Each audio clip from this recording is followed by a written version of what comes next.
அதான் கேட்டாங்க, ஹீரோயின் இல்லையான்னு கேட்டாங்க. அந்த படத்திலே அந்த மாதிரி பண்ணிவிட்டாங்க. என்ன பண்றது, வேற அடுத்த படத்துல பார்ப்போம்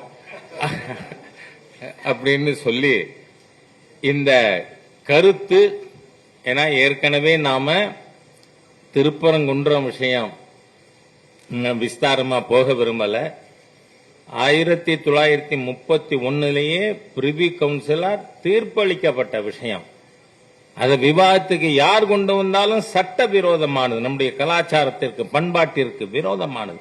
அந்த பிரிட்டிஷ் ஆட்சி இருக்கிறத இறுதி கோர்ட் என்ன, பிரிவி கவுன்சில். நீங்க உங்களுக்கு ஒரே ஒரு விஷயத்தை சொல்லிட்டு நான் என்னுடைய இந்த பாராட்டுரையை நிறுத்திக்கலான்னு நினைக்கிறேன், முடிவு செய்யலான்னு.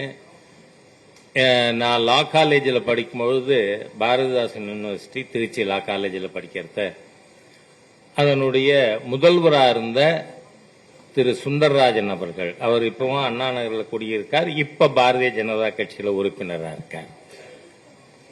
அவர் முதல் கிளாஸ்ல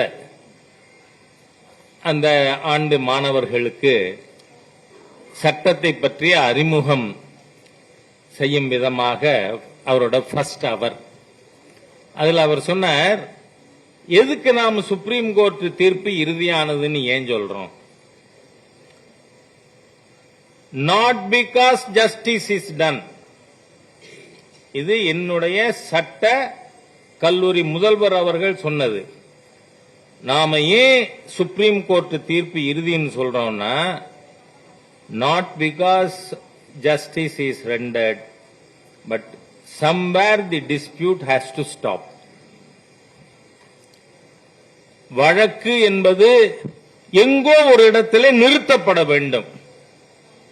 அதனால நாம் சொல்றோம். அவர் சொன்னதிலே ரொம்ப முக்கியமான வார்த்தை என்ன, not because justice is rented, but the dispute has to stop somewhere. அதுக்காக தான்.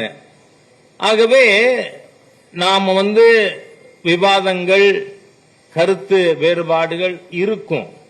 ஆனால் அதை தடுக்க நடக்கிற முயற்சியை இந்த மாதிரியான படங்கள் நிச்சயமா அதை ஒரு முடிவுக்கு கொண்டு வர இது கான்ட்ரிபியூட் பண்ணும்னு நினைக்கிறேன்னா